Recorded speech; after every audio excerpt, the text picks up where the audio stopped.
Hello साथीहरू, आज चाहिँ हामी बिहान उठेर मकै खन्नतिर जान लागेको।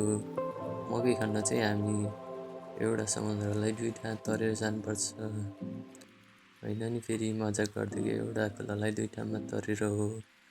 र हामी मकै खन्ने चाहिँ यति 4-5 जना थियौँ होला। अनि हामी चाहिँ मकै सकै खनेर आइन्छ ट्याक्क यो घर फर्किँदाको भ्यू क्याप्चर गरेको साथीहरू। र एकछिन उता तलतिरपट्टि गएर हामी चाहिँ औसिली पनि खाइन्छ, ट्याक्क सिजनको फल खाइन्छ अनि घरतिर फर्किन्छौँ। घर फर्केर म चाहिँ दिउँसोमा सुत्छु अनि उठेर घाँससास खाएर म चाहिँ खेततिर जान्छु। मम्मीले खेततिर गएको, मम्मीले टक्क मकै सकै पनि काटेर राखिदिनु भएको रहेछ र मम्मीले हरिण हालिदिन्जेल टक्क म चाहिँ यता भ्यू हेर्न लाग्छु। भ्यू पनि हेर्छु अनि एकछिनमा मम्मीले भारी हालेर नि ल्याउनुहुन्छ र मलाई भारी बोकाएर पठाइदिनुहुन्छ।